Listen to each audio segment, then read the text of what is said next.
And now from Russia's war in Ukraine to their enduring friendship with China, which is being viewed as a potential game changer. Senior officials in the U.S. military have raised a red alert.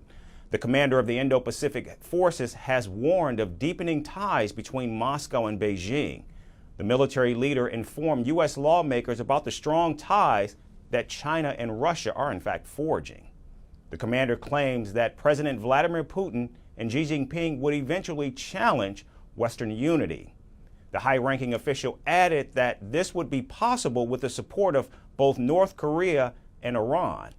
The Indo-Pacific commander calls it a new axis of evil with China at the forefront. Now, while addressing U.S. lawmakers, the military general said that the only counter to this new axis of evil was to forge alliances with like-minded allies in the region. Now, of course, this is not the first time that these alarm bells have gone off in Washington over deepening ties between China and Russia.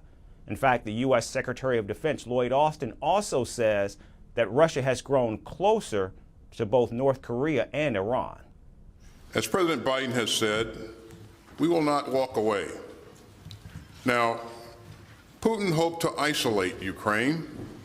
Instead, he left himself alone with Iran and North Korea. And that's a far cry from the some 50 nations of goodwill from all around the world who gathered again today. Our allies and partners are here because they understand the stakes. Now, Putin continues to target Ukraine with weapons procured from both Pyongyang and Tehran. And at the same time, Russia's economy has now become highly dependent on China. In fact, last year, trade between the two nations reached an all-time high of $240 billion.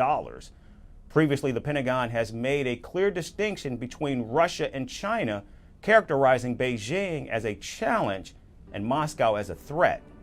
However, U.S. officials believe that Putin's war in Ukraine could embolden Chinese leadership with regards to Taiwan and the South China Sea. American intelligence agencies warn that a security coalition involving Russia, China, North Korea, and Iran would be detrimental to regional peace and stability. One reason for this, Russia, China, and North Korea possess nuclear weapons, and Iran has enough uranium stockpiles to create weapons of mass destruction. American military leaders are urging lawmakers to counter the new axis of evil. This would include forging deeper ties with like-minded allies, including South Korea, Japan, the United Kingdom, and the Philippines. But this all begs the question, will U.S. lawmakers move to provide the $60 billion in aid to Ukraine that it so desperately needs to push back against Russia? Moscow is clearly the catalyst in this new rising threat to global order and stability.